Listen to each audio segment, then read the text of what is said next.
સુરતના સુવાલી ખાતે આગામી 9, 10 અને 11 જાન્યુઆરી દરમિયાન ભવ્ય સુવાલી બીચ ફેસ્ટિવલનું આયોજન કરવામાં આવ્યું છે। આ બીચ ફેસ્ટિવલ માટે અંદાજે 27 લાખ રૂપિયાના ખર્ચે શૌચાલય સહિત નાઇટ લાઇટ જેવી સુવિધાઓ વિકસાવવામાં આવી છે। ગત વર્ષે આ બીચ ફેસ્ટિવલનો 2 થી 2.5 લાખ લોકોએ લાભ લીધો હતો। બીચ ફેસ્ટિવલના પ્રથમ દિવસે જળશક્તિ મંત્રી CR પાટીલ સહિત અનેક દિગ્ગજ નેતાઓ હાજર રહેશે। આ સાથે જ આરોગ્ય વિભાગ દ્વારા પ્રાથમિક સારવારની સુવિધાઓ પણ ઉપલબ્ધ કરાવવામાં આવી છે। નમસ્કાર, ગુજરાત સરકારના પ્રવાસન વિભાગ દ્વારા આ વખતે તૃતીય સુવાલી બીચનું આયોજન કરવામાં આવ્યું છે। તારીખ 9, 10, 11 જાન્યુઆરી।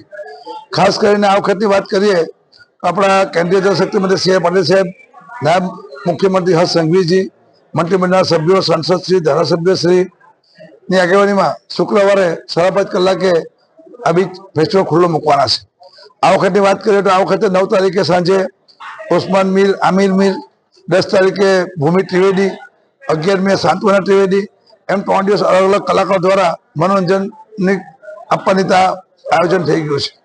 ખાસ કરીને આ વખતે સુરત મહાનગરપાલિકા અને અડાજણ ગ્રામ્ય ડેપો દ્વારા સુરત શહેરમાંથી અલગ અલગ જગ્યાએ બસ પણ દોડાવવાના છે। આ સિવાય ફૂડ કોર્ટ, હેન્ડીક્રાફ્ટના સ્ટોલો, અલગ અલગ ગેમો, ઘોડે સવારી, ઊંટ સવારી, આ બધી રમતોનું પણ આયોજન છે। તો મારી વિનંતી એટલી જ છે શહેરીજનોને કે ખૂબ મોટી સંખ્યામાં આ વખતે આપણે જોડાઈએ। પાર્કિંગ, ટ્રાફિકની વાત કરીએ તો આ વખતે રસ્તો પર વન વે જાહેર કર્યો છે।